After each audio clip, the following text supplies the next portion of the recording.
संजय राऊतच्या खालच्या स्वर्गातील नरक आणि नरकातील स्वर्ग या पुस्तकाच्या ह्याच्यामध्ये ते संकेत गोखले म्हणून एक ॲक्टिव्हिस्ट आहेत, लेखक आहेत. कुठून कुठून धरून आणले लोक सगळे बघा. तर त्यांनी सांगितलं की संजय राऊतच्या डोक्यावर पिस्तॉल ठेवली होती, म्हणजे गन, बंदूक, आणि तरी संजय राऊत घाबरले नाही. वाह, क्या बात आहे! काय शौर्य आहे, काय धैर्य आहे. कोणी बंदूक ठेवली? हां, कधी ठेवली बंदूक? अमेरिकेमध्ये हॉलिवूडमध्ये एक ऑर्गो नावाचा पिक्चर आहे, सुपर डुपर हिट झाला ना. बेन ॲफ्लेक त्याचं ॲक्टरचं नाव आहे. अप्रतिम चित्रपट आहे. त्याच्यामध्ये तो CIA चा स्पाय असतो, गुप्तहेर असतो, आणि इराणमध्ये खोमेनीच्या काळामध्ये अमेरिकेचे काही डिप्लोमॅटला पकडून ठेवलेलं असतं हॉस्टेज, आणि त्यांना सोडून आणण्याची जबाबदारी त्याच्यावर असते. तर तो एक चित्रपटाची फेक कथा तयार करतो आणि त्या 6 लोकांना सोडण्यासाठी त्यांना जाऊन सांगतो की ही स्टोरी आहे. तर त्यातला एक जण म्हणतो की तुला असं वाटतं का की ही स्टोरी आहे, याच्यामुळे आमची सुटका होईल?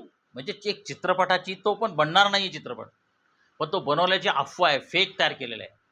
त्याचं नॅरेशन बनवून की आम्ही चित्रपट बनवायला आलेलो क्रू आहोत, कॅनडाचे लोक आहोत, आमचा अमेरिकेशी काही संबंध नाही, कॅनडियन पासपोर्ट आहे, असं म्हणून आपल्याला विमानतळावरून खोमेनीची लोक जाऊ देतील? तर त्याच्यावर बेन अफ्लेकचा डायलॉग आहे, तो यूट्यूबवर बघा. तो म्हणतो, my story is the only difference between gun and your head.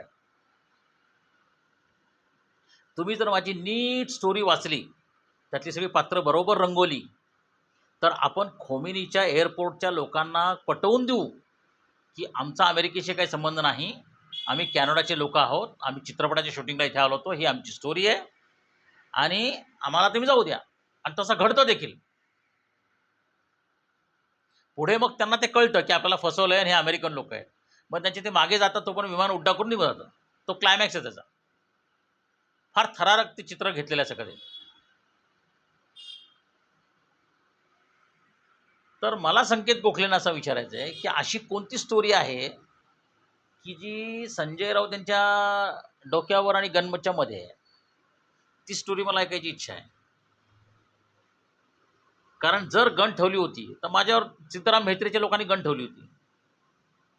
मला तर मारण्याचे किती प्रयत्न केलेत. राष्ट्रवादी, काँग्रेस, भाजप, शिवसेना. उद्धव ठाकरेच्या आदेशाने मला संजय नहारने माझ्या बायकोचं मंगळसूत्र चोरलेलं आहे. तेव्हा ते प्रताप दिगावकरांनी गन ठेवली होती माझ्या डोक्यावर. संजय नहार साक्षीदार आहे त्याला, अविनाश सुभेदार साक्षीदार आहे. काय म्हणता मग आता?